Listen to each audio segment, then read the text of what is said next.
un podcast de la UGCA. En este espacio conoceremos últimas noticias relacionadas sobre ciencia y salud.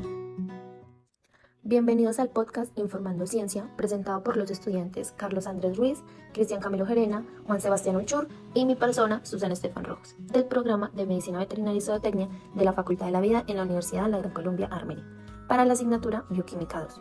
Hoy les hablaremos sobre dos noticias muy atractivas relacionadas con el área de la ciencia y la salud. En nuestra primera noticia hablaremos sobre cómo la vitamina D puede llegar a combatir el cáncer, y la segunda noticia es sobre una nueva cepa de Escherichia coli altamente infecciosa resistente a potentes antibióticos. En este primer caso tenemos este artículo, el cual nos habla de cómo la vitamina D puede ayudar a combatir el cáncer. Como primer punto, nuestro reportero Cristian Gerena nos explicará qué debemos saber del cáncer. El cáncer es una enfermedad que se presenta cuando las células se multiplican sin control y se diseminan a los tejidos que las rodean. Los cambios en el ADN causan el cáncer. La mayoría de esos cambios ocurren en los genes, que son trozos del ADN, teniendo en cuenta que el cáncer es una enfermedad que aún no tiene cura, a salvo sus quimioterapias, que en algunos pueden funcionar y en otras personas no, siendo este un proceso muy largo y con múltiples dolencias. Antes de seguir, debemos conocer qué es el ADN. El ADN, o ácido desoxirribonucleico, es una molécula fundamental que se encuentra en el núcleo celular. Es el material que contiene toda la información hereditaria de casi todos los seres. Bueno, continuamos con Juan Sebastián. Si la historia nos habla que el cáncer no tiene cura, ¿cómo es posible que se pueda llegar a combatir? Nuestro sistema inmunológico es uno de nuestros mayores aliados para suprimir el desarrollo del cáncer en nuestro cuerpo, pero a menudo necesita un pequeño empujón. Una forma de hacerlo es mediante el uso de una clase de medicamentos llamados inhibidores de puntos de control, que funcionan bloqueando las proteínas de puntos de control para que no se unan con sus compañeras. Esto permite que las células T ataquen y destruyan las células cancerosas. Para entender un poco esto, tenemos que tener en cuenta que el ser humano tiene una línea genética donde muchas veces se puede haber afectado el ADN. En este caso, muchas veces causando alteraciones por genes mutados. Así, el cuerpo tiene una barrera inmunitaria llamada células T asesinas, detectando alguna anomalía en las células, donde luego intentan matar las células cancerosas para que éstas no se propaguen. En este caso, en los medicamentos inhibidores de puntos de control liberan ciertos frenos para la activación de células. Bueno, Carlos, ¿podrías explicarnos los estudios cómo lo comprueban? Claro que sí, Susan. Una serie de estudios publicados en 2018 por Christian Jovin demostraron que el microbioma de los pacientes puede tener algo que ver en esto. Se encontró que las personas que respondieron o no a la terapia con inhibidores de puntos de control tenían diferencias consistentes en las bacterias que se encuentran comúnmente en su intestino. Y en 2021, Christopher Ward y Alexandra Snyder publicaron dos estudios donde encontraron que la transferencia de microbios de la materia fecal de personas que respondieron a la terapia al intestino de quienes no respondieron podría mejorar los beneficios terapéuticos en estos últimos pacientes. Sí, Carlos, también se encontró un artículo difundiendo el 25 de abril del 2024 por Ana Cardoso y demás autores, en donde se realizó estudios en ratones con vitamina D, así diciendo que era probable que esta vitamina ayudara a combatir el cáncer. Pero en este caso solo se pudo observar en la especie ratones. El nivel de vitamina D en el tejido intestinal podría promover la presencia y el crecimiento de ciertas bacterias que estimulan las células T asesinas para atacar el cáncer. La vitamina D, que podemos obtener de nuestra dieta ingiriendo proteínas como pescado graso y yema de huevo, o activar vitamina D cuando nos exponemos a la luz solar, desempeña un papel crucial en nuestro metabolismo y la salud de nuestros huesos, músculos, nervios y sistema inmunitario. Entonces, ¿cuál fue la metodología que utilizaron estos científicos?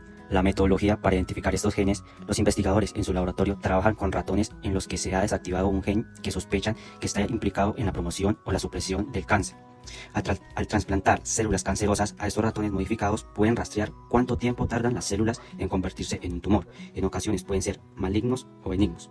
Se descubrió que desactivar el gen que proporciona instrucciones para producir la proteína de unión a vitamina D, donde la vitamina D es trasplantada al hígado para así absorberse, reduciendo el crecimiento de células cancerosas de piel en ratones. El equipo de Reis E. Souza crió ratones con el gen desactivado, con la misma jaula de ratones que portaban una versión completamente funcional.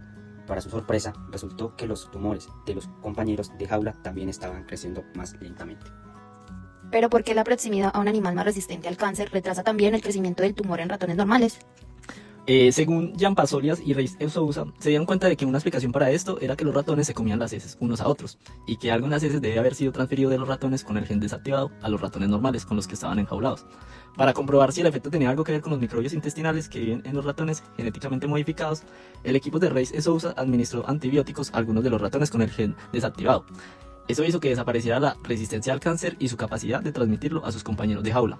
Quedó claro que las bacterias intestinales en las heces de los ratones estaban de alguna manera desacelerando el crecimiento del tumor.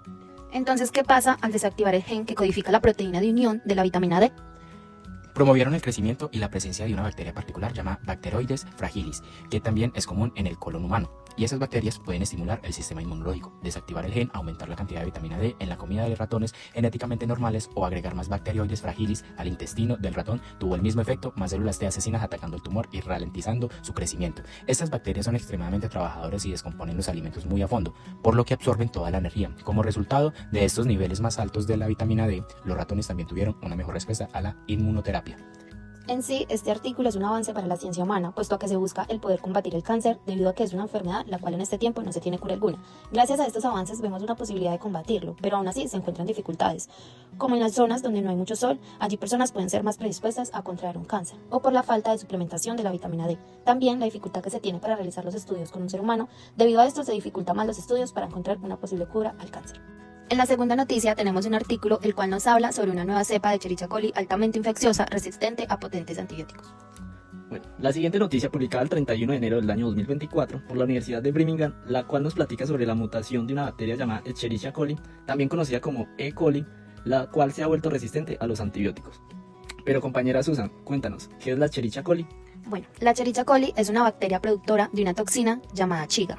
Las toxinas son proteínas, los cuales se pueden encontrar en diferentes fuentes de contacto directo como alimentos, medicamentos, aire contaminado, radiación solar, superficies sólidas e incluso se ha comprobado que el mismo cuerpo las produce cuando se ve sometido a estados emocionales adversos como el estrés, que causa graves enfermedades a través de los alimentos como la carne, leche y las hortalizas contaminadas por materia fecal.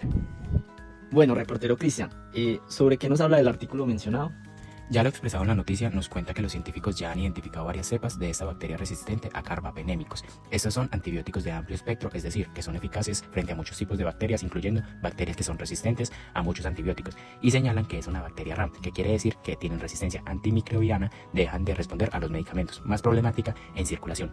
Esta cepa de Escherichia coli en la versión ST410 fue la más resistente en hospitales chinos en los años 2017 y 2021, pero ahora este nuevo descubrimiento con 2 brotes en un hospital infantil en China ha mutado a una versión más fuerte e infecciosa y se le conoce con el nombre B5H24RXC. Se hicieron unos análisis de laboratorio de esta nueva cepa donde se mostró que esta puede crecer demasiado rápido y era más dañina para el organismo vivo. Bueno, pero ¿por qué o para qué puede la E. coli evolucionar? La Escherichia coli evoluciona para ser más resistente a los antibióticos y los hacen para poder causar infecciones a los humanos. ¿Y cómo se pudo caracterizar esta mutación? Bueno, esto fue gracias a la colaboración de socios en China que pudieron descubrir y caracterizar este nuevo clon que se está volviendo más resistente a los antibióticos y más patógenos. Por lo tanto, dio una preocupación mayor y decidieron pedir a todos los laboratorios de vigilancia de todo el mundo que estén atentos a esta nueva mutación que se ha extendido más allá de China. En sí, ¿qué estudios se realizaron para analizar esta bacteria? Se realizó un estudio de esta nueva cepa donde se utilizaron muestras de hospitales de 26 provincias de China entre el 2017 y el 2021 para poder examinar esta bacteria, llegando a un total de 388 aislantes de carbapenémicos de diversas muestras clínicas, incluidas orina, esputo y sangre, llegando a la conclusión que la bacteria CREG más común es la ST410, y dado a que la mayoría de las muestras fueron de orina realizadas a 111 personas, puede haber una conexión de infecciones en el tracto intestinal. Aunque también se tiene otro testimonio del Dr. Ibrahim Siadolik Ba, investigador asociado del Departamento de Medicina Veterinaria de la Universidad de Cambridge, y este siendo el primer autor del artículo, afirmó que el estudio que se realizó destaca el panorama cambiante de la resistencia a los antimicrobianos dentro de patógenos clínicamente significativos, como Escherichia coli. Se enfatizaron en la necesidad urgente de esfuerzos colaborativos para abordar y mitigar este desafío cada vez mayor en la salud pública mundial. Bueno, muy interesante este estudio. Aunque conocemos que la E. coli en muchos casos no es relevante, esta cepa productora de toxina chiga puede ser mortal al no poderse controlar. Tanto así que se podría pensar en una nueva pandemia, por lo tanto esto afectará mucho a los animales y humanos. También puede estar afectada al comercio, donde las empresas que exportan alimentos tendrán una pérdida económica y en los seres humanos podría causar hasta la muerte. Por ende, la comprensión y vigilancia de la E. coli son esenciales para la salud pública y para minimizar los riesgos asociados con esta cepa. Muchas gracias compañeros y a nuestros oyentes. Con esta noticia terminamos nuestro podcast de Ciencia y Salud. Les agradecemos de parte de Informando Ciencia.